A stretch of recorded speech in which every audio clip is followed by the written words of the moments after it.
So today's book is called The Talent Code by Daniel Coyle. So in this book, they look at why greatness is grown and not born. So it looks at greatness in a more impersonal way because it points to the fact that the learning process itself hinges around a part of our brain called myelin, which is like an elastic band around the neural pathway. So basically, when you try to learn a new skill, this will involve you creating a new neural pathway in your brain. So like a neural pathway, if you just think of it as like a string that fires from one synapses to the other synapses, and that string carries an electrical current, an electrical signal from one end to the other. And at these two ends, you've got myelin, which is like an elastic band. It's like an insulator. And as that thickens, as the myelin thickens, the electrical current is more accurate and precise and stronger. So that will lead to like when you're learning a new skill, you'll feel like you don't have to think as much. That it's more effortless. So like with learning a new language, I suppose a clear example of that is when you get to more advanced levels, you think less and less in your native language. So for me, when I was learning French, initially I had to translate an awful lot in my head, but as I progressed, I taught more in French in my own head. So I didn't have to incur the constant translating from English to French, and it became more effortless, less time consuming. So that's kind of just a practical example in my own life. So the book is divided into, they look at deep practice, which is just the idea of you practice with the intention that you're going to make mistakes, but you adjust with those mistakes. So you're constantly like adapting, you're fixing the errors, moving forward. There's constantly errors, but you're refining them, improving them so you can move forward.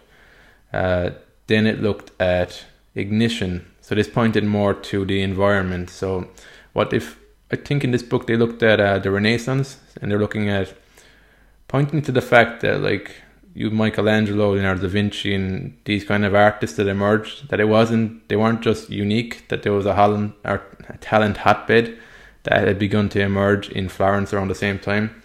And this was, I think it was craft guilds they had at the time. So within these craft guilds, you had like mentors, you had an environment where people were continuously learning and improving and upskilling. So this led to great artists to flourish more easily.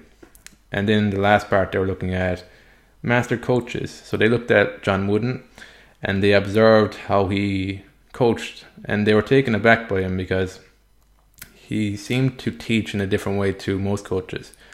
And they found that he would be more neutral in his feedback. He'd just tell the players what to do, how to do it, rather than concentrating too much on negative or positive reinforcement.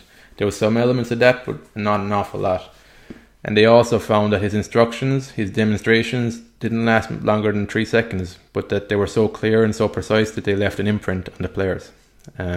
So initially they were confused by him, but then when they started to realize he seemed to have an intuitive understanding of myelin, of how people learn.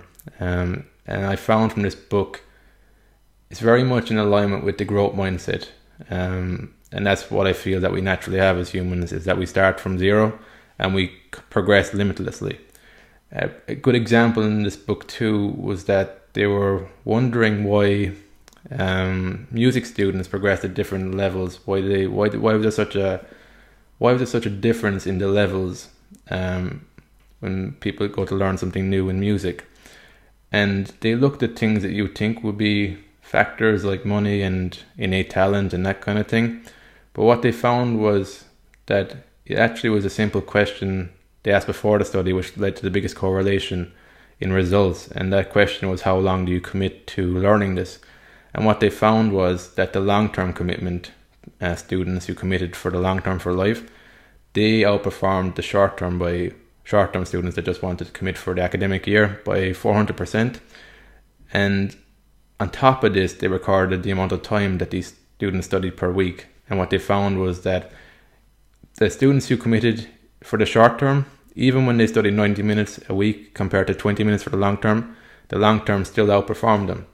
So for me, this just points to, in my own experience, that when I'm clear on why I want to learn something, when it comes more from an intrinsic desire to learn, it's a lot easier to stick to it, because you've got that natural innate motivation, resilience, creativity and imagination to work from.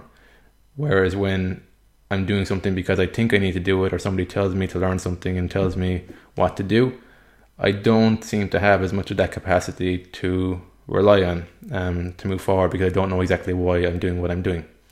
So I found that interesting, and I found that helpful to explain stuff in my own life as well. So for anybody who just wants a better understanding of the learning process, and I definitely recommend this book to give it a read. If you want to learn a bit more about the book, I've got a blog post in the below the video if you want to have a look at that. And if you've read the book, just reach out to me and or post a comment. I'd love to hear about what your thoughts were on it. So until next time, have fun and enjoy the process.